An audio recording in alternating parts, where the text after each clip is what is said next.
Majú väčší rešpekt, majú dôveru svojho zriaďovateľa, svojho riaditeľa a majú trošku lepšie vybavené školy, pretože naši zriaďovatelia do toho investujú. A to je druhá požiadavka, ktorú majú aj naši kolegovia z verejných škôl. Takže náš postoj je vždy podporujúci a bol podporujúci. A samozrejme hovoríme o tom, že treba určite urobiť aj transformáciu v školách. Ja nehovorím o reforme, lebo keď poviem reforma, tak sa tu prítomne pani učiteľkám zvýšia všetky chlopy na rukách, lebo majú ešte v pamäti reformu z roku 2008, ktorá bola veľmi nedotiahnutá, nedokončená, takže hovorím o transformácii a určite transformáciu nášho školstva treba. Vy ste v roku 2012 púšťali aj petíciu za spravodlivejšie financovanie školstva. Ako vlastne dopadla tá iniciatíva? Táto petícia má momentálne 40 000 podpisov. My sme sa ňou obracali na parlament, aby sa zaoberal teda hlasmi učiteľov a ako viete, ešte stále u nás podľa petičného práva musíte mať 100 000 podpisov na to, aby vôbec ste vyvolali nejakú akciu v parlamente, takže zatiaľ máme 40. Viem, že vtedy bola aj tá ambícia, teda to čím myslíte, že to je, že tá verejnosť možno nie je ochotná podporiť tie aktivity učiteľov? Či išlo o vašu petíciu vtedy, alebo možno aj súčasných učiteľov? Prečo tá odozva, povedzme, vážna? Lebo 40 000 podpisov na Slovensku nie je až tak veľa. Už poviem tak, že aj veľkejšie petície, ale petície s odlišnými cieľmi získali oveľa väčšiu podporu. Prečo si myslíte, že práve v oblasti vzdelávania to je vážne? To je taká trochu triky otázka v tomto publiku, ktoré práve dokazuje, že nie je vážne. Takže to, čo teraz poviem, sa určite netýka vás, ktorí ste prejavili svoj záujem tým, že ste prišli. Ale naozaj máme rodičov, ktorí chodia menej do školy kvôli svojmu dieťaťu ako do servisu kvôli svojmu autu. Je to naozaj ešte stále nie je celkom téma všetkých rodičov a preto by som chcela aj vyzvať ostatných rodičov, ktorí to ešte berú tak vážne, aby naozaj na tento pohyb v spoločnosti nahliadali, že je v záujme ich detí, je v záujme toho, aby boli v školách šťastnejší, aby ich to viacej zaujímalo, aby sa radšej učili, aby učitelia, ktorí učia, nemuseli chodiť do druhej a tretej práce, ale aby mohli svoj voľný čas venovať príprave na vyučovanie. A ten tlak musíme vytvoriť my všetci. Musia to vytvoriť rodičia, aj samotní študenti a samotní žiaci. Takže to je asi moja odpoveď. Ak by som mohla ešte dodať, tak toto môžem úplne úprimne povedať, že nám sa v ISU podarilo niečo, čo sme vôbec nerátali, lebo predsa keď idete do vyjednávania s nejakými finančnými požiadavkami, tak nie je veľká pravdepodobnosť, že získate podporu verejnosti. A myslím, že každý učiteľ veľmi dobre rozumie a pozná tú situáciu, že sa zvolá rodičovské združenie a z 30 rodičov, respektíve zo 60 ich príde 5 alebo 7. A jednoducho tá komunikácia a tá téma ako školstva tu nebola. Nie je to atraktívna téma. Mali sme tu rôzne iné témy, ale to naozaj rôznych akože hlúpejších a bizarných aj v posledných rokoch, ale téma školstva nerezonovala. A dnes my máme na našej stránke, môžete vidieť desiatky podujatí každý deň v rôznych mestách a my vidíme plné telocvične rodičov, ktorí tam diskutujú a živo sa zaujímajú o tú tému a nejde tam o financie, ide tam o celkové ich požiadavky, o to, že sa konečne ozvali s tým, čo sa tu musí zmeniť. A v tomto ten efekt je výrazne multiplikovaný od toho, čo sme my očakávali. My sme mysleli, že to bude nejaká prebiehať diskusia ako v takomto kruhu, alebo v médiách, alebo ja neviem, v politických debatách. A my sme svedkami toho, že ulica sa stretáva, sieťuje a rozpráva sa a prináša túto tému von. Takže tu je veľká zmena v posledných týždňoch. Ešte by som sa k tomu potom vrátil, ale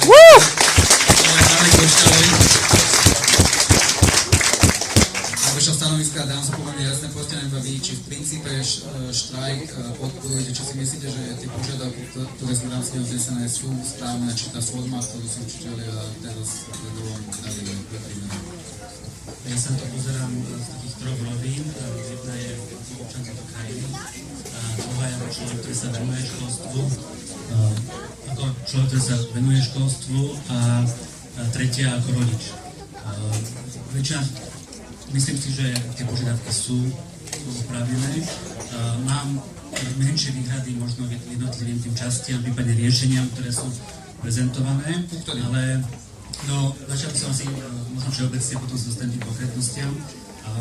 Myslím si, že úplne významnou vecou je, že, a už to bolo spomenuté, že téma vzdelávania sa dostala na stôl, že to je to téma, ktorá sa rieši aj v predvolebnom období a celkovo si myslím, že hociaká vláda zíde z týchto volieb, tak už tému školstva nebude môcť odbiť nejakým lacným riešením. To je podľa mňa úplne kľúčová vec z hľadiska, chcem to povedať ako občan tejto krajiny a tomu sa veľmi teším. Potom ako rodič veľmi vnímam práve to, čo teraz pani Tarčík povedala, že mám pocit, že začínajú žiť v tej komunite okolo tých škôl, že tá škola, keď častokrát v minulosti som počúval, že rodičia sa nezaujímajú, že rodičia nechávajú všetko na školu a že si myslia, že školy sú perfektné, všetko bude dobré, tak teraz je vidieť, že tá podpora, ako keby to niekde dlho klasilo a teraz ľudia sa začínajú uvedomiť, že je to vec, ktorá sa týka celej spoločnosti a tej našej budúcnosti. A teraz by som prešiel k tomu, že čo vnímam z tých jednotlivých opatrení, ako analytik, alebo človek, ktorý sa tomu venuje dlhodobejšie, a to bude problematické, ale teda s čím sa úplne stotožňujem. A myslím si, že je úplne kľúčové navýšenie prostriedkov na mzdy učiteľov a hlavne teda do oblasti, teda do učiteľov, ktorí začínajú alebo ktorí majú nízke mzdy dnešnému dňu.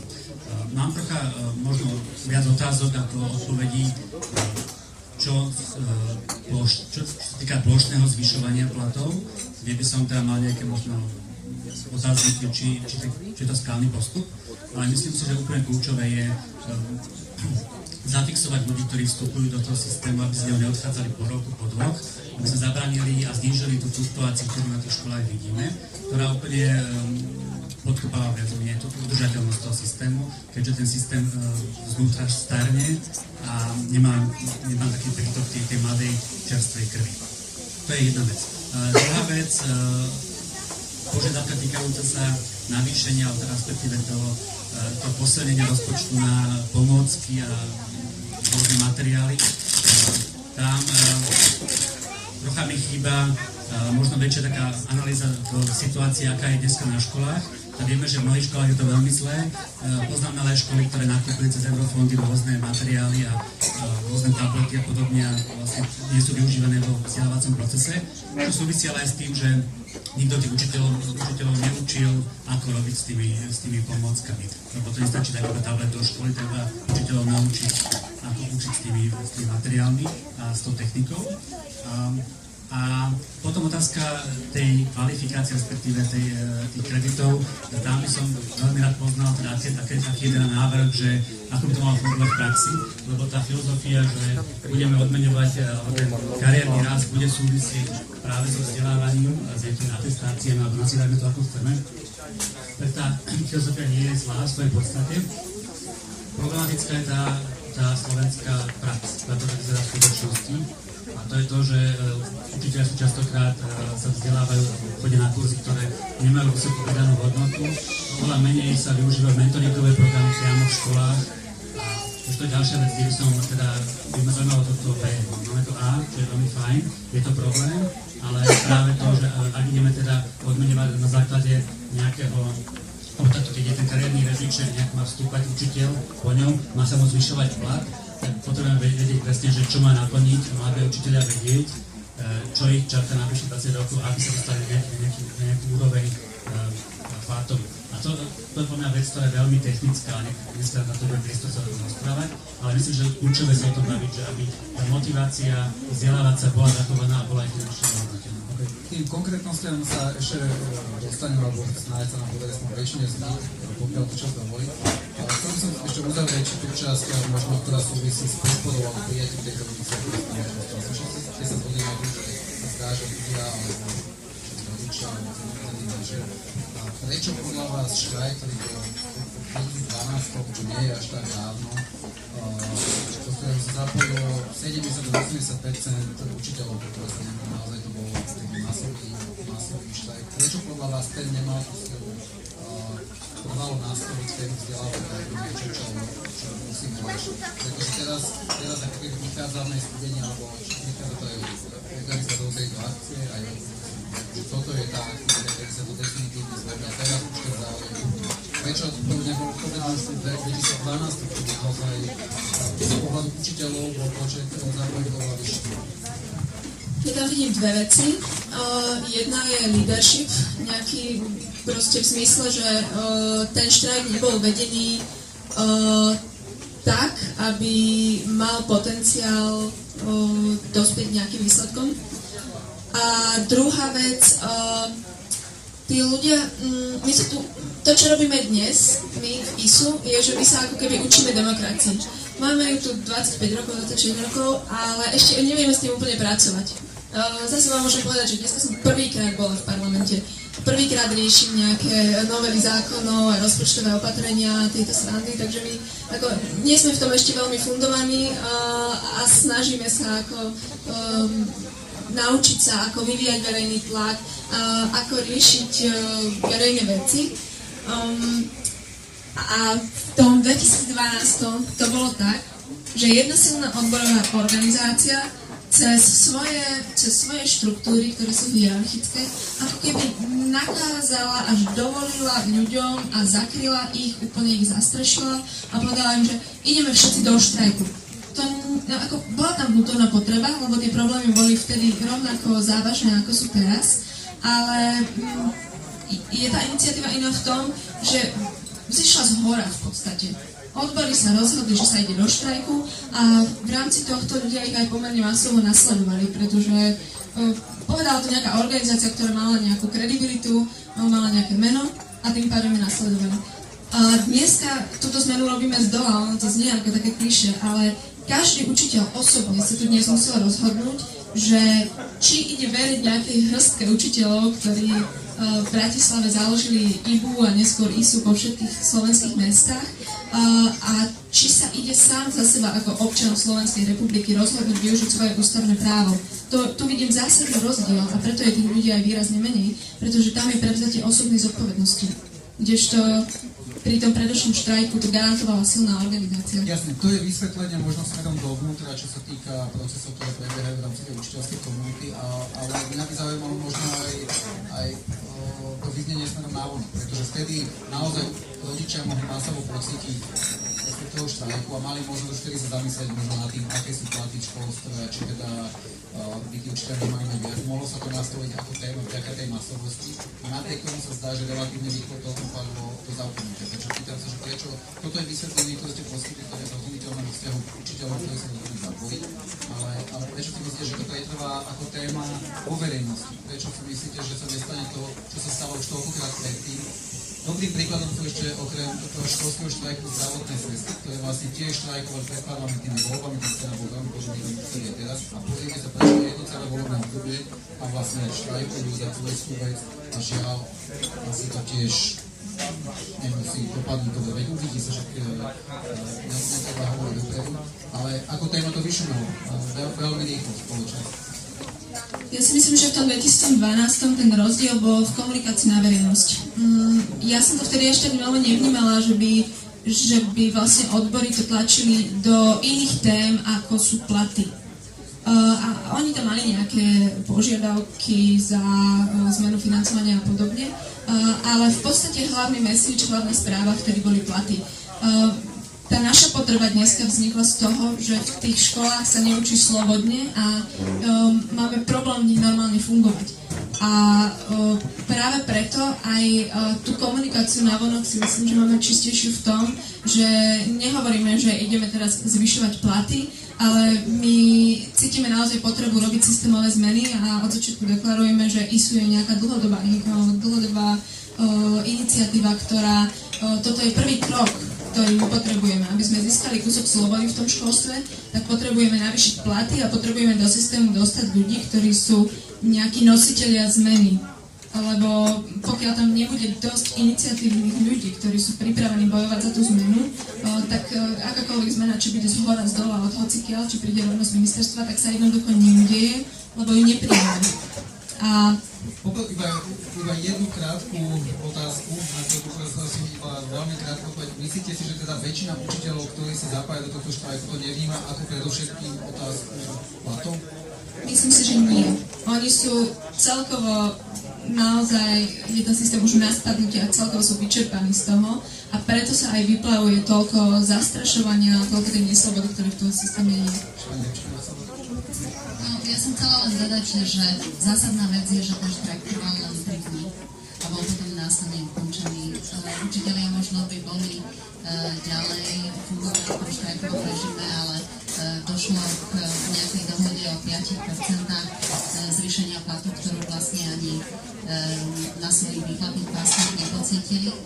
A možno to bol taký štart k tomu, aby sa o tom začalo uvažovať. Bola to nejaká správa o stave školstva, ktorá nikdy prešla hospodárskou radou vlády, ale nikdy sa nejakým spôsobom neuplatnili dôsledky z nej. Bola výzva, ktorú sme aj my podpísali, ktorá obsahovala 1,6% alebo 1,6 násobné zvýšenie platov, ktorá sa nikdy nerealizovala a vlastne až teraz prišla iniciatíva, ktorá znovu oživila všetky tieto témy a situácia už bola zrelá jednoducho na to, aby vzbudila pozornosť aj verejnosti. A dúfam, že teda pozornosť aj udržíte. Doplním, že ja mám pocit, teda jednak je to otázka asi na sociológa, ktorým nie som, ale z hľadiska nejakého celkovej politiky a celkovej situácie v krajine vnímam, že od toho 12. boli 4 roky máme situáciu, keď sa Slovensku ekonomicky darí. Napriek tomu vidíme rôzne teda sociálne balíčky, rôzne investície, vidíme vysokú mieru korupcie. Napriek tomu učitelia a teda aj zdravotné sestry sú niekde na kraji. Napriek tomu tá štedrá ruka vlády nezasiahla tento sektor a ostáva marginalizovaný v podstate. To je podľa mňa jedna z vecí, že tá situácia v tej krajine a ten ekonomický nejaký rast, ktorý sa nejako neodzrkadľuje práve na tom, čo dlhodobo bolo učiteľom sledované a kedy, ak nie dnes, to bola taká skrátka, že kedy, ak nie v dnešnej situácii, keď aj premiér vyhlasuje, že keď sa štátu darí, tak treba sa podeliť občanov. To mne príde veľmi dôležité a ešte by som povedal, že zároveň tie 4 roky ukázali mnohé veci, tá spoločnosť sa niekam posunula a tak ako to v tej spoločnosti niekde kýpi, chýba aj na politické scéne nejaká alternatíva, ktorá by to zastupovala, tak jednoducho teraz sa to manifestuje cez tých učiteľov. Je to vec, ktorá je dlhodobo neriešená a to začína vnímať, že to nie je fér. Predtým ešte 4 roky štrajkovali aj lekári, čo teda je príbeh štrajkového úspechu, na rozdiel od povedzme teda prvého kola učiteľov a tých zdravotných sestier.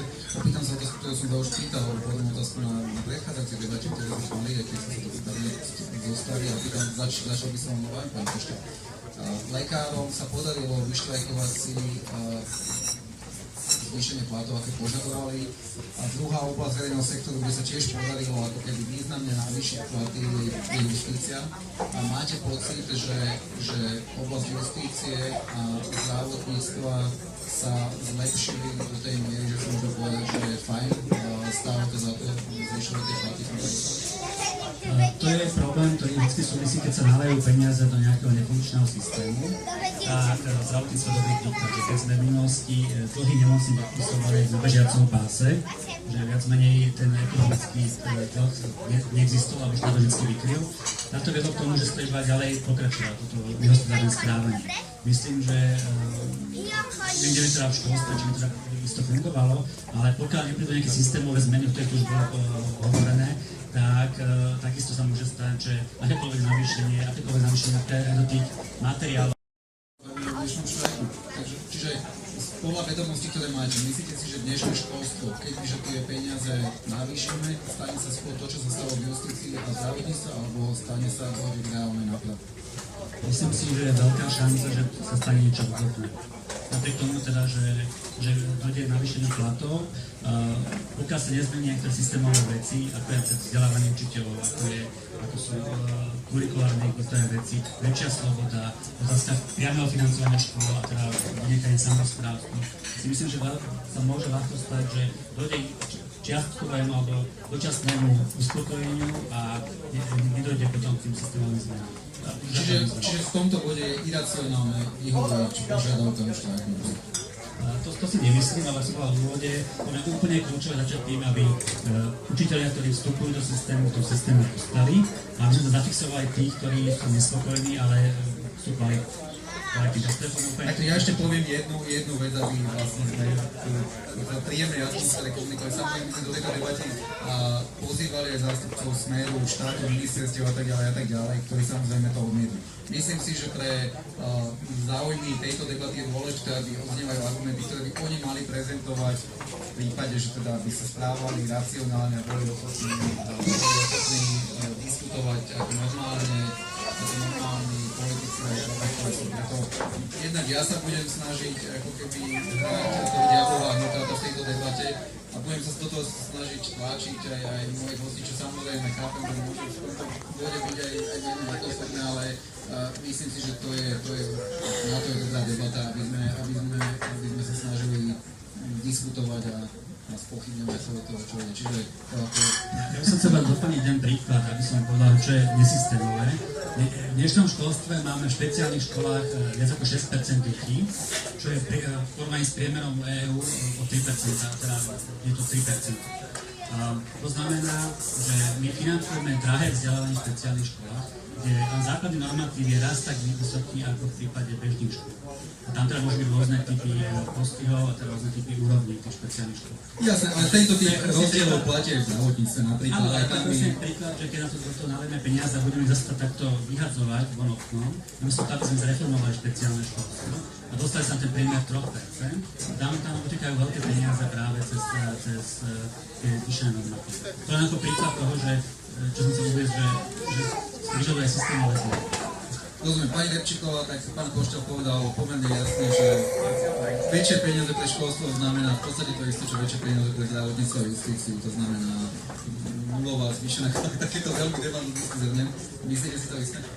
Vôbec si to nemyslím. Myslím si, že práve zvyšovanie platov v situácii, kedy naši učitelia, najmä začínajúci učitelia, majú platy, ktoré sú v nižitiu, lebo tam sa nastupujú za 494. Pardon, že presne do toho lekár. Presne toto. Potrebujeme vyššie platy, hlavne pre mladých lekárov. Dopoviem. Sú isté hygienické požiadavky v práci, keď chcete na toho zamestnanca klásť nejaké nároky, tak on musí mať uspokojené základné potreby. Nemôžu mladí učitelia žiť 6 v jednom byte, aby utiahli nájom, nemôžu chodiť do 2 prác, nemôžu, aby vôbec prežili, nemôžu trpieť naozaj akutným nedostatkom financií, pretože jednoducho potom nemôžete, nie je ani morálne od nich vyžadovať nejaký väčší výkon. A to, že potrebujeme väčší výkon od školstva, to je myslím zrejme a potrebujeme väčšiu kvalitu. Čiže toto je taká základná hygienická požiadavka, to zvýšenie platov, aspoň tak, aby kopírovalo základné životné potreby, ktoré musia mať uspokojené, pretože učiteľstvo na rozdiel od treba z iných pracovníkov verejnej správy je vysoko inovatívny proces, alebo mal by byť vysoko tvorivý, vysoko inovatívny proces, kedy dávate do toho emócie, dávate do toho celé svoje vedenie, dávate do toho strašne veľa. A keď nemáte uspokojené základné potreby, keď sa nevyspíte, lebo proste žijete so 6 ďalšími alebo 5 ďalšími v byte v Bratislave, tak jednoducho nemôžete ani tú základnú hygienu pracovnú využívať. Nebolo to ten istý prípad, plus teda to, že majú... Ja si myslím, že u mladých lekárov zvýšenie platu určite prinieslo väčší komfort v práci, lepšiu hygienu pracovnú, možno menej služieb, možno menej nočných služieb, ktoré si brávali kvôli tomu, že boli zaplatené. To, že sa celková kvalita zdravotníctva nezlepšila, závisí od kopy iných faktorov. Tu je množstvo korupcie, množstvo rozkrádania, tu sa nakupujú predražené prístroje v zdravotníctve, čiže tam tie peniaze odtiekajú, ale tí lekári samotní, tí mladí lekári, keď dostanú vyšší plat, nemôžete povedať, že pracujú nekvalitne. Pracujú vo väčšom komforte a môžete mať na nich trošku väčšie požiadavky. A takisto na učiteľov. Vy budete môcť mať ako zamestnávateľ väčšie požiadavky, keď viete, že tí ľudia sú základne zabezpečení, že majú splnené základné potreby. Pani Stáčnik, čo myslíte, že rozdiel medzi školstvom a zdravotníctvom? Tých rozdielov je tu mnoho. Keby som mala byť úplný cynik, tak na začiatku vám odpoviem, že iniciatíva ani nebojuje za zvýšenie kvality školstva.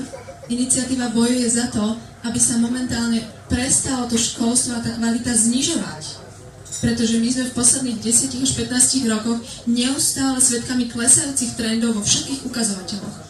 Čiže v tomto momente, a pokiaľ my nenalejeme do systému trošku viac peňazí, tak sa nám nepodarí ani tento úplne prvý a nevyhnutný krok zastaviť neustále sa zhoršujúcu kvalitu slovenského školstva.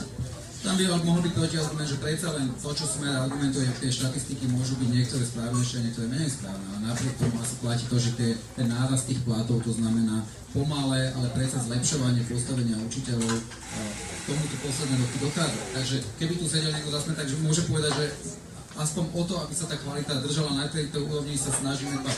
Povedzme, že konečne posledné roky ten nárast platu učiteľov kopíruje nárast priemernej mzdy. Možno posledné 4 roky tam bol minimálne o jednociferné číslo vyšší nárast ako nárast priemernej mzdy, ale stále sme len na tom kopírovaní. A keď si zoberiete, že po 10-15 rokoch, kedy sa tie nožnice medzi priemernou mzdou a mzdou učiteľmi rozširovali, tak je to stále ešte len malá sanácia toho už teraz zlého stavu. Ale naspäť tej kvalite. Iniciatíva nikdy netvrdila, že naliatie financií do školstva je jedinou podmienkou, ktorá prinesie zvýšenú kvalitu. To nie je podmienka postačujúca, ale je to podmienka nevyhnutná. A bez tejto podmienky to nepôjde. Pokiaľ do toho systému nepôjde viac peňazí, tak sa tá kvalita nemôže zlepšiť. Je niekoľko takých efektov, ktoré... Toto by platilo v prípade... Toto by platilo v prípade 100% efektívne fungujúceho systému. V tom prípade môžete povedať, že iba viac peňazí ho môže zlepšiť. Ale kým stále, a nehovorím, že to je chyba učiteľov alebo štrajkujúcich, kým môžeme kupovať sifóny za 200 €, tak stále sa dá argumentovať, že systém ako taký zjavne ešte má medzery, ktoré kebyže vyriešime, tak možno, že na školstvo ako také ani nemusí ísť nakoniec viac peňazí. Áno, každý systém má svoje medzery a presne to, čo teraz iniciatíva robí, je, že mobilizuje učiteľov. A pokiaľ sa nám to podarí ťahať ďalej, nemyslím nevyhnutne iba v štrajku, ale ak sa nám bude dariť vťahať iniciatívu ďalej ako dlhodobú iniciatívu, tak práve títo učitelia sa môžu stať tými, ktorí poukazujú napríklad aj na takéto plytvania. Neviem, či tu je ešte Vlado Cimoman, môj kolega, alebo odišiel. Neviem, či viete, ale on poukázal, dokonca podal trestné oznámenie na ministerstvo školstva za ten tender motorových vozidiel, požičiavanie aut za nehorázne peniaze. Ako to má jeden učiteľ toto stíhať? Kontrolovať faktúry ministerstva, kontrolovať vestník verejného obstarávania, plus chodiť do školy, byť tam do nejakej 3., 4., potom ísť robiť taxikára, potom si robiť večer prípravy a potom ísť ešte teda ako na internet hľadať, že aké sú kauzy. Čiže toto a ešte dopoviem. Napríklad, pýtate sa na tú kvalitu. Minulý rok som fungovala spôsobom, že som učila na úväzok na gymnáziu. Vždycky, ako som o 3. o 4. odišla zo školy, tak som išla na vysokú školu, kde som učila odborný jazyk do 8. večer. Prišla som domov o 8. večer a pripravovala som sa na 9 až 10 hodín následujúceho dňa. Dobrá príprava na 9 až 10 hodín trvá 9 až 10 hodín, pokiaľ tú hodinu nechcete odflaknúť. Takže výsledkom je, že ja som tie hodiny flakala. V momente, kedy by som zarábala o 200 € viac a nemusela by som chodiť do 2 prác, v tom momente, bez nejakého dlhodobého efektu, by som bola lepším učiteľom svojim deťom na Gimply, keby som mohla ten čas investovať do nich. Keby som ho mohla investovať do tých najšikovnejších a pripraviť ich na súťaže, alebo keby som ho mohla investovať do tých, ktorým sa až tak veľmi nedarí, a napríklad ich niečo doučovať po obediach. Alebo si jednoducho robiť kvalitnejšie prípravy. Čiže ten efekt nalietia peňazí do školstva bude fungovať a bude fungovať práve preto, že takýchto nadšencov, ako som ja, je v tom školstve dosť veľa. Len dneska strácajú motivácie po 2-3 rokov, musí si proste z toho systému ísť oddychnúť niekam inde. Títo ľudia, čo tu sedia a čo sú z iniciatívy, každý jeden z nich je schopný sa uživiť niekde inde. Sú to prekladatelia, sú to informatici, programátori, grafici, ktorí z presvedčenia učia. A keď vy do týchto ľudí nalejete peniaze a rozviažete im ruky a budú sa môcť venovať tomu učeniu, tak budú okamžite z nich kvalitní učiteľi. Títo ľudia sú v menšine v tom systéme, ale dokážu svojou činnosťou ten systém posunúť ďalej. A v tomto vidím rozdiel medzi zdravotníctvom a školstvom, pretože naša kvalita práce sa automaticky okamžite prenáša do tej interakcie s tým dieťaťom. Kdežto u lekárov máte nejaké objektívne procesy, ktoré musíte dodržať, musíte spraviť nejakú rentgen, ja neviem čo. Jednoducho tam je menšia tá subjektívna zložka toho. Sú lepšie aj horší lekári, s tým úplne súhlasím. Ale jednoducho v tej priamej interakcii s deťmi v škole je veľmi, veľmi dôležitá tá naozaj subjektívna pohoda toho učiteľa, ktorý... Ja by som povedal, že pri interakcii s pacientom je tá subjektívna pohoda veľmi dôležitá, ale tak je to vec názoru. Čo hovoríte na tú tezu, ktorú už načal pán Košťal, že v poriadku, aj keby sme uznali, že zvýšenie peňazí príde povedie k vyššej kvalite, nemali by sme pristúpiť k plošnému zvyšovaniu miest, keďže to môže vlastne, z toho môžu profitovať aj učiteľia, ktorí teda povedzme nie sú tak nadšení, aj tak sa tomu až tak nevenujú. A naopak, tí programátori a tí všetci dostanú zvýšenú sumu, ktorá určite poteší, ale v mnohých prípadoch asi možno nebude to, na ktoré sa to bude lámať. Inými slovami, nebolo by lepšie teda povedať si, že aj keď ideme zvýšiť peniaze pre školstvo, zvýšme ich tým spôsobom, kedy môžeme naozaj veľmi dobre ohodnotiť tých, ktorí sú tí špičkoví a povedzme slabšie ohodnotiť tých, ktorí tak až takí dobrí nie sú. Ja by som asi poviem niečo, čo mi nikto nebude veriť, keďže som v takejto ako štajkovej iniciatíve. Ja som z presvedčenia pravičiar. A plošné zvyšovanie by ako prirodzene malo ísť voči alebo proti môjmu presvedčeniu, lebo samozrejme treba nastaviť nejaký systém odmenovania, ktorý pre ľudí motivačný. Ale to môžete robiť vtedy, keď existuje nejaký základný štandard, ktorý ten učiteľ dostane. Pokiaľ my sa bavíme o tom, či učiteľ dostane 600 eur, keď nastupuje v hrubom, alebo 700 eur, tak my sme jednoznačne za plošné zvyšovanie, aby sme tu nastavili látku, ktorá proste nedomotivuje tých ľudí, ktorí by mohli do systému prísť, alebo tých, ktorí tam sú a sú šikovní, ostať tam. Keď bude priemerný plat nástupného učiteľa na 900 eur, ako je základná mzda, potom sa môžeme baviť o diferenciácii. Ale nie teraz na začiatku, nie vtedy, keď musí mladý človek čakať 15-20 rokov na to, aby sa vôbec niekam dostal platovo. Čiže pokiaľ tí ľudia strádajú... Ale hovorím, nebolo by lepšie, keby mohol riaditeľ povedať, že Kunák je tento geniálny programátor, ktorý začal tento... To je otázka miery. Pracovala tam a hneď teraz mu môžem ponúknuť 2500 eur. To je zase otázka skorumpovanosti toho systému. Stále hovorím, opakujem to, že... Opäť sa vrátim k tomu, čo zostalo povedzme v tom zdravotníctve. Týmto dávate vy, ako keby všetci štrajkujúci učiteľe ste presvedčení o tom, že toto je to, čo tá spoločnosť potrebuje. 90% učiteľov sa k vám nepridalo, čiže mnohí z nich by možno aj chceli, ale to nespravili. Ale časť z nich je skrátka, povedzme sa to, a zrejme aj apatická, zrejme im na tom nezáleží, keby vaše ciele sú im tak či tak vzdialené.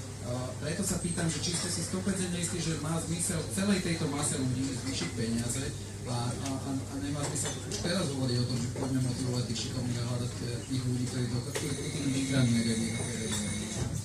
Kto o tom bude rozhodovať?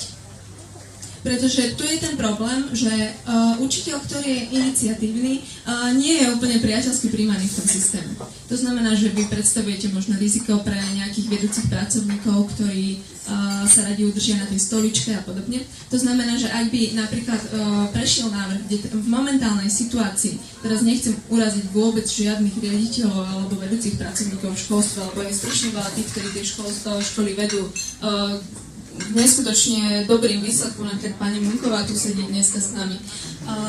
Ale dneska, ak mali riaditeľia rozhodovať o tom, kto dostane nejaký príplatok za kvalitu alebo nie, tak som si dosť istá, že vo väčšine prípadov by to práve dostali ľudia, ktorí počúvajú a ktorí robia to, čo si ten možno riaditeľ praje. Ale kto to bude rozhodovať potom? Lebo keď vy pravíte, že ako krok B má prísť k tomuto. Takže potom, keď k tomu dojde, bude kto rozhodovať. Musíme naplánovať systém, o ktorom sa momentálne v iniciatíve nebavíme, pretože to nie je ešte momentálne náš cieľ. My pracujeme na tomto krátkodobom a strednodobom horizonte. A teraz sa bavíme spolu o dlhodobom horizonte. Ale viem si predstaviť, že v zahraničí fungujú systémy kde máte ako takú tzv. 360 stupňovú spätnú väzbu, kde hodnotíte na základe toho, nie čo hovorí vedenie, ale aký feedback máte, akú spätnú väzbu máte od študentov, akú komunikáciu a spätnú väzbu máte od rodičov, aké majú študenti výsledky, akú má pridanú hodnotu ich vzdelávanie, lebo len výsledky, keď učíte na škole so slabšími študentmi, nemôžete dosahovať. Ďalej, ako sa ten učiteľ vzdeláva. Teraz nehovorím o kurzoch v MPC, ale ako sa skutočne vzdeláva. Ďalej hovorím o tom, Preruším vás, ako má mimoškolskú činnosť, čiže... Ale opýtam sa iba toto. Nemalo by zmysel možno rozmyslieť si tieto kritéria už teraz a už teraz skôr, než plošne ako keby nalejeme nejaký objem, ktorý môže byť v konečnom dôsledku veľmi vysoký peniazy do toho systému, si premysleť, ako motivovať tých dobrých a domysleť všetky tieto veci a potom dosiahnuť možno za oveľa menej peniazy lepšie výsledky. Nemalo, lebo pokiaľ nevieme tým ľuďom poskytnúť základný životný štandard, čo pri tých 600 eurách napríklad v Bratislave rozhodne nemajú, ani v mnohých ďalších mestách, pokiaľ nežijú s rodičmi v hrubom, tak pokiaľ nemáme základný štandard, tak sa nemôžeme baviť o meraní kvality týmto spôsobom. A keď budeme na tej úrovni, tak je na čím začať túto debatu. Ak ste videli niekedy Maslowovú pyramídu a hierarchiu potrieb, pokiaľ naozaj tie fyziologické potreby nemáte naplnené a nemáte si za čo kúpiť jedlo a musíte utekať robiť, čo ja viem, čo je len do peska, aby ste mali základné potreby vykryté, tak potom nebudú fungovať akékoľvek meranie kvality a podobné veci, lebo tí ľudia tam nebudú mať motiváciu prísť. Pani Repčíková, podľa vás spoločné zvyšovanie je správna cesta? Ja by som chcela ešte dodať k tomu, ja si tiež myslím, že na ten životný štandard, aby tomu učiteľovi stačilo jedno zamestnanie na dôstojné prežitie, na to by sme mali urobiť určite plošné zvyšovanie platov. Nie je to taká vysoká čiastka, napokon vy to máte spočítané okolo 180 miliónov, je to, keď sa teda navýšia podľa požiadaviek štrajkového výboru, financie s tým, že sa vráti časť tých financií samozrejme do systému v podobe odvodov a daní. Takže nie je to taká vysoká čiastka, keď si pomyslíme na všetky sociálne balíčky a na všetko ostatné. Myslím si, že o tejto základnej sume sa vôbec nebáme. To zlepšenie nepríde hneď. To sa nedá ani očakávať, že automaticky sa zvýši kvalita systému. Ale čo sa stane, je, že školstvo začne priťahovať aj ľudí, ktorí by inak nešli učiť, ktorí sú šikovní, motivovaní, udrží mladých ľudí, pretože dnes máme všetkých, alebo väčšinu učiteľov nad 35 rokov a postupne naozaj aj vnútorne sa zvyšujú náklady v školstve. Nepomôže. Či dáte kvalitnému učiteľovi 140 eur platu, tak nemôžete naozaj očakávať, že jeho kvalita sa tým ešte závratne zvýši a keď nedáte nekvalitnému učiteľovi, tak on proste zostane na tom štandarde. Čiže lepšie je urobiť aspoň niečo, než nedosiahnuť vôbec nič, si myslím. A jednu vetu sa tam zastať iniciatívy v tom, že nemyslím si, že detaily hodnotenia učiteľov je niečo, čo by mali priniesť učitelia na stôl. Myslím si, že je to veľmi sofistikovaná téma, kde existujú rôzne modely a myslím si, že je to ministerstvo školstva, ktoré nakladá s verejnými zdrojmi a mohlo byť v jeho záujme, aby tie verejné zdroje išli naozaj tam, kde to má najväčšiu pridanú hodnotu, v prípade učiteľov, aby to dostávali tí, ktorí podávajú nejaký výkon. Takže nemyslím si, že by bolo fér od učiteľov teraz chcieť, aby prinášali na stôl hotové riešenia v tak sofistikovaných témach, ako je kariérny postup a odmeňovanie. Keď sa pozrieme teraz odhľadnúť od iniciatívy na váš pohľad nezávislý, súhlasíte s tým, že teda teraz je čas iba na plošné zvýšenie platov a baviť sa o čomkoľvek ďalšom neskôr? Myslím si, že je čas na zvýšenie tých nízkych platov, teda nástupných platov. Samozrejme, ak by niekto mal plat 1300 eur, tak jemu zvyšovať plošne, tak tam nevidíme až takú pridanú hodnotu, až taký zmysel. Ale to, čo už bolo povedané, je dôležité zabezpečiť nejakú základný štandard, ktorý umožní ľuďom neutekať z toho školstva. A potom by som teda to nadviazal na ďalšími opatreniami, ktoré by už viedli k systémovým zmenám, ktoré už napríklad umožnili učiteľom sa vzdelávať a zvyšovať si práve príjem tým, že sa vzdelávajú, že podávajú nejaký výkon, že sa rozvíjajú až dosahujú nejaké výsledky. To v dnešnom systéme je veľmi limitované a je to veľmi často formalizované do nejakých kreditov, respektíve do systému, ktorý nie je v praxi funkčný, je umelý a je formalistický. To je jedna z vecí, ktorú treba určite zmeniť. Testovanie PISA sa berie ako akýsi benchmark kvality pri tom medzinárodnom porovnávaní. Tam veľmi dobre vychádza Južná Kórea ako v tých jednotlivých parametroch. Ja som sa povedal, koľko žiakov na základnej škole tam vychádza na jedného učiteľa a je to číslo 35. Na Slovensku je to okolo 19. A vraciam sa tým tiež do otázky, ktorú som riešil na tej predchádzajúcej debate. Nie je skrátka cestou dať pomer žiakov na učiteľ, tak ako majú v Južnej Kórei a ostanú nám platy učiteľov, ktorých prepustíme na prerozdelenie medzi ostatných.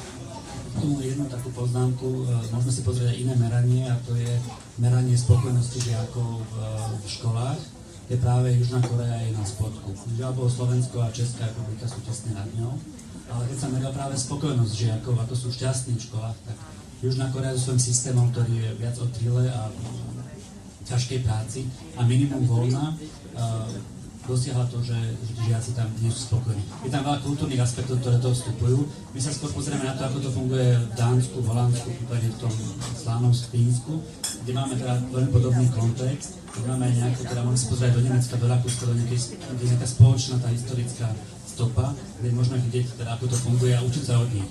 No, učiť sa z Koreji mi príde také dosť komplikované. Keď ste chodili na základnú školu, koľko vás bolo striedať? No, na prvom stupni asi 40. A vidíte, kam ste to do čoho? Ja by som chcela dodať k tomu, že je úplne jasné, že táto krajina nemá na ten počet škôl, ktorý má, nemá dostatok financií. Normatív sa zásadne nezvyšoval od roku 2004, odkedy bol zavedený.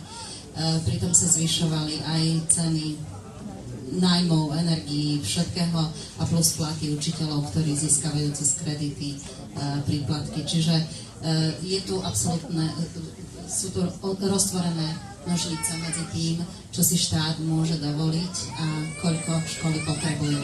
Pretože sa stále rozdeľuje ten istý balík peňazí, ale je veľmi veľa škôl.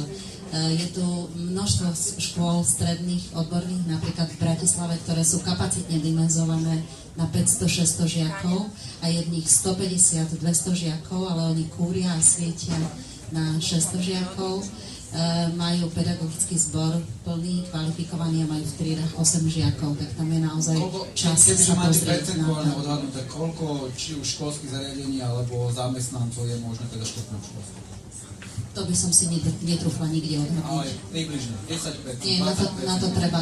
Nie, na to treba urobiť veľmi serióznu analýzu, kde sa už vieme pozrieť na všetky školy veľmi podrobne, robia sa veľmi podrobné štatistiky, ministerstvo školstva disponuje dátami a tie dáta treba naozaj využiť aj na takéto riešenie. Určite by som z brucha nestrieľala žiadne číslo, poznám len pár škôl, ktoré... Je to paradoxné, lebo ja som si čítal tú štúdiu, ktorú oni pripravili k platom na ministerstve a prekvapivo ani riadok sa tam nepíše o počte učiteľov. Jednoducho, akékoľvek cesty oni hľadajú, jednoducho je to politicky tak citlivá téma aj pre nich, že akože štrajk je nepríjemná vec, ale keby teraz zjavne politicky oni pár mesiacov pred voľbami povedali, že škrtníme 15% účastných miest alebo 20, asi by to bolo ešte oveľa horšie ako to, čo sa deje teraz. Čiže toto je bohužiaľ niečo v tej debate, nikto nie je ochotný povedať. Aj otázka, že či keď sa teda bavíme o stovkách miliónov, či nemá to odznievať, či tiež to nemáme už v tomto bode sa baviť o to. Pani, stačí, pre vás, kebyže vám ako minister dá toto ako protinávrh, že v poriadku, navýšme o 100 eur, ale úmerne tomu znížme počet úväzkov v školstve. Bolo by to pre vás ako štrajkujúci priateľ? Ja myslím, že vzhľadom na demografickú situáciu, kedy sa tu opäť rodí viac detí, toto vôbec nebude potrebné riešiť. Súhlasím s vami, že možno tá situácia tu nastáva posledných 10 rokov, ale ten zvrat tu je už jasne cítiť. A napríklad máme veľmi málo, veľmi poddimenzované kapacitne škôlky. Je problém, skutočný problém dostať dieťa do škôlky, však vlastne ministerstvo si na tom aj teraz robí celkom takú ako aktívnu kampaň, že otvárajú nové škôlky konečne na konci volebného obdobia. Napríklad videla by som možnosť riešiť aj napríklad tie budovy a kapacitne presuny v systéme, že máme 3 prázdne triedy, prečo by nemohla byť v škole škôlka, pokiaľ by to vyhovovalo nejakým hygienickým potrebám a podobne. Takže týmto smerom by som išla, ale smerom Južná Kórea rozhodne nie. Ja môžem povedať z vlastnej skúsenosti, že som učila pár mesiacov v Ázii a tá kultúrna podmienenosť toho, aby im to fungovalo v tých triedách s 30 deťmi, je veľmi silná práve v tom, že oni fungujú drillovacím spôsobom na báze veľmi silného autoritárskeho prístupu a my už na Slovensku dneska, či už vo firmách alebo v školstve ideme práve tým smerom, že tímová práca, kreatívne myslenie a už nie len plnenie nejakých úloh a jednostranná komunikácia od učiteľa k žiakom. Takže ja by som sa vás tak možno spýtala, že na Slovensku je nepochybne niekoľko desiatok odborníkov na školstvo, ktorí sú fundovaní hovoriť o školstve, možno aj stoviek, ale povedzme, pracujeme s číslom niekoľko desiatok. Ja sa vás pýtam, pán Fila, že prečo ste dnes do debaty nepozvali 30 z týchto odborníkov? Pozýval som mnohých z nich a väčšina pán Košťal je prvý, ktorý bol ochotný. Je to tým, že ľudia nie sú ochotní debatovať. A keby vám na 45-minútovú debatu prijalo pozvanie 30 odborníkov, boli by ste rád moderátorom takejto debaty? Nie sú to porovnateľné procesy.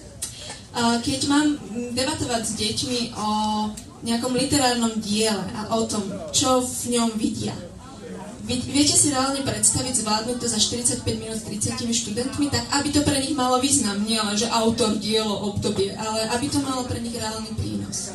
Ja samozrejme rozumiem tomu, čo hovoríte a nepopieram to, že mať 5 detí na jedného učiteľa alebo aj ľubovoľnený pomer je skrátka možno želateľný cieľový stav. Ale keď sa bavíme na jednej strane o tom, že naše HDP je, aké je, prerozdeľujeme z neho mieru, ktorú prerozdeľujeme, učitelia, ako vy sami vravíte, živoria, ale skrátka musíme hľadať riešenia, ktoré sú možné v rámci daného kontextu.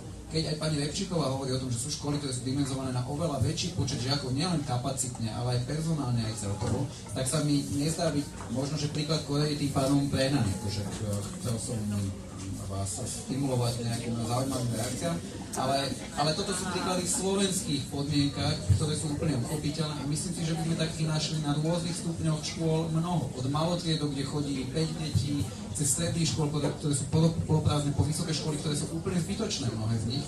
A preto sa pýtam, či nie je legitímne debatovať aj o tom, či skrátka nie sú veľké aj personálne rezervy v školstve, a hľadať tam možnosti dofinancovania platov pre tých, ktorí tam naozaj majú svoje miesto. Pokiaľ tá škola je schopná zabezpečovať kvalitné vzdelávanie a napríklad finančne to nejakým spôsobom vykryť a má menšie triedy, tak ja to vidím jednoznačne len ako prínos pre tie deti, lebo každého žiaka menej v danej skupine vy viete s nimi kvalitnejšie pracovať. Takže po tejto stránke to je nepochybné, ale na druhej strane chápem ten postoj, že optimalizácia a racionalizácia musí v systéme nastávať. Zase oponujem tým demografickým vývojom, že tých detí bude teraz pribúdať, takže tá potreba optimalizácie sa znižuje. Bohužiaľ, ale keď bol ten trend opačný, tak nenastávala tá opačná. Ale iniciatíva slovenských učiteľov nemá za cieľ vyriešiť teraz paušálne všetky problémy slovenského školstva. My už teraz máme problém, že nás sa pýtajú na riešenia, nás sa pýtajú na ministerstve na riešenia všetkého. Čo tam tí ľudia robia? Nie, ja sa pýtam čisto, poviem to politicky, lebo ste politicky nastavení. Kedy bol proti návrhom znižovanie stavu pre vás ako de facto odborárov, bola by táto cesta priateľná? Momentálne nie, lebo nevidíme tam až také rezervy.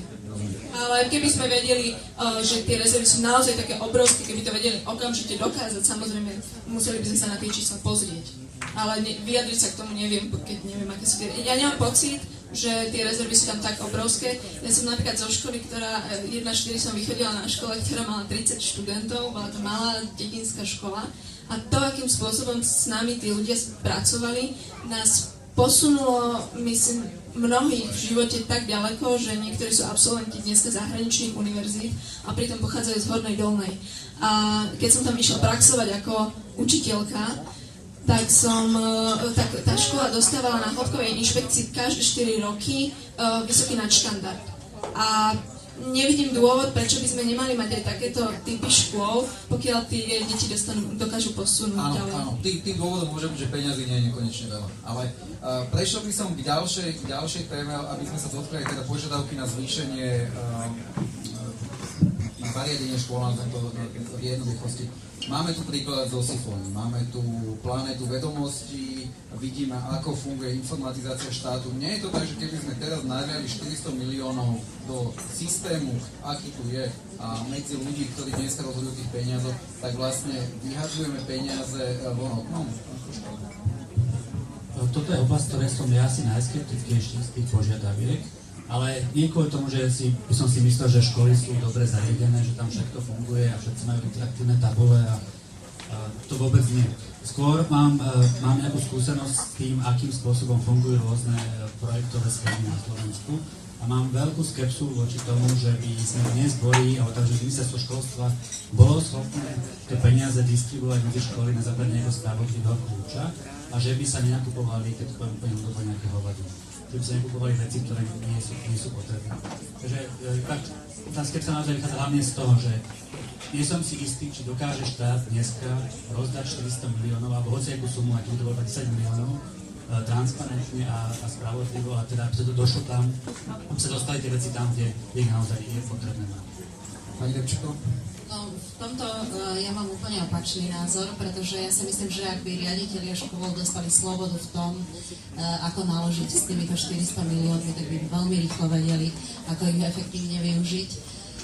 Pretože dnes sa centrálne nakupujú pomôcky a potom sa stane sifón za 271 eur.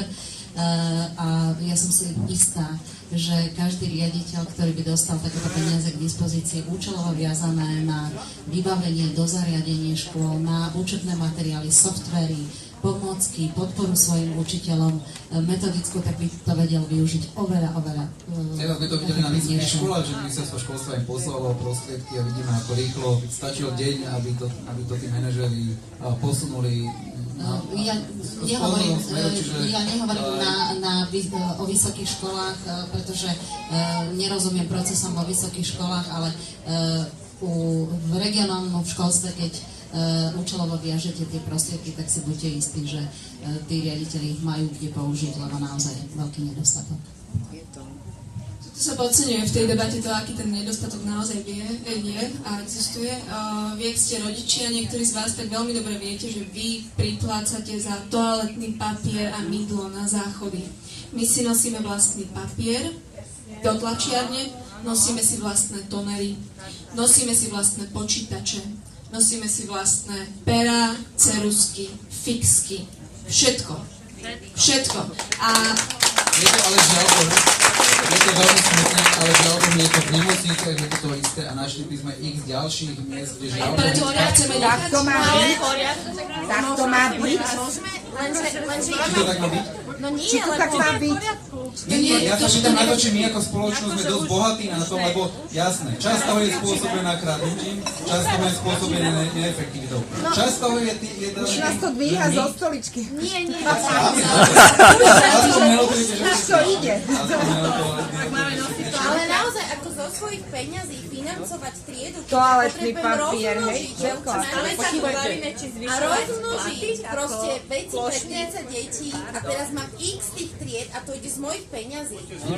A doma mám farebnú tlačareň, kde proste pre tie malé deti... Ja by som podotkla, že my sme tu mali do prvej vlády Roberta Fica, pardon zase za politizáciu, ale bola to jednoducho jeho vláda. My sme tu mali 9,5% rast HDP. Nás upozorňovali ekonómovia, že pozor, vám sa prehrieva ekonomika, toto môže ísť do hyperinflácie alebo neviem kam. A my sme v tom čase, kedy sme mali najvyšší rast HDP pomaly v Európskej únii, nevedeli vtedy investovať do školstva. Tu nie je pravda, že tu nie sú peniaze. My ideme teraz miliardu eur investovať v projekte, kde mimochodom vláda zaviazala 4 budúce vlády do hornonitrianských baní na ťažbu nejakého uhlia, ktoré je úplne neekologické. Namiesto toho, aby sme tých 1000 baníkov rekvalifikovali, A namiesto toho im budeme doživotnú mzdu vlastne dotovať a pritom mohli tí ľudia reálne prinášať ekonomike nejaké výsledky. My keby sme túto miliardu dali do školstva, tak naša krajina o 20 rokov je úplne niekde inde. A stačila by táto 1 miliarda. Keby tu sedeli tí ľudia, ktorí či v tej bani pracujú, alebo sú závisí od tých príjmov, cítili by sa veľmi podobne emotívne v tejto veci, ako sa cítite vy. Či nehovorím, kto má väčšiu pravdu alebo menšiu, ale aj niektorých z týchto ľudí som stretol a aj to je realita života, že tak ako nie je ľahké povedať učiteľovi, dobre sa chodí inde, stačí nám polovička učiteľov, ktorých máme, tak žiaľ nie je ľahké povedať ani baníkom, ktorí žijú v tom regióne a sú s tým. Čiže je aj tá téma, ako keby, samozrejme, že v učiteľskom prostredí je na potlesk. Ja si nesmím stať, či tí baníci sú v tej bani naozaj takí šťastní. Lebo keby oni dostali ponuku, že ich rekvalifikujú, že sa tie peniaze, ktoré sa do nich, mimochodom, ktoré neviem, či končia naozaj u nich, alebo končia v tom alobale, ale keby sa tie peniaze, ktoré sa do nich idú vraziť, radšej investovali do toho, aby sa tí ľudia mohli solidne rekvalifikovať a robiť nejakú dobrú prácu, tak myslím si, že naozaj by to bol väčší prínos aj pre nich osobne. Srdce mi to láme, veľmi rád by som ja diskutoval ďalej, aj by bolo skvelé, keby ste sa mohli aj vy vo väčšej miere zapojiť. Myslím, že by to bola výborná debata, ale bolo to veľmi narýchlo zorganizované a slúbili sme tu na domácim, že to naozaj prišli na tých 75 minút, čiže rola Roberta Fica mne by sa veľmi páčila, keby som si ju mohol ešte užiť a verím, že aj mali veľa zaujímavých podnetov ešte do diskusie, ale žiaľ, budeme musieť skončiť. Dokonca, ak to správne chápem, asi budeme musieť úplne odísť. Čiže vidíme sa až na námestí, môžeme si ešte druhé kolo. Ja by som chcel veľmi pekne poďakovať za účasť na dnešnej diskusii mojim hosťom, pani Jane Vtáčnik.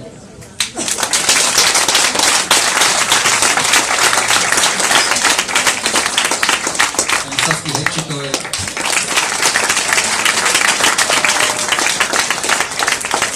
Pánovi Ctiborovi Košťalovi. Ja som Lukáš Štvár, ďakujem pekný večer ešte.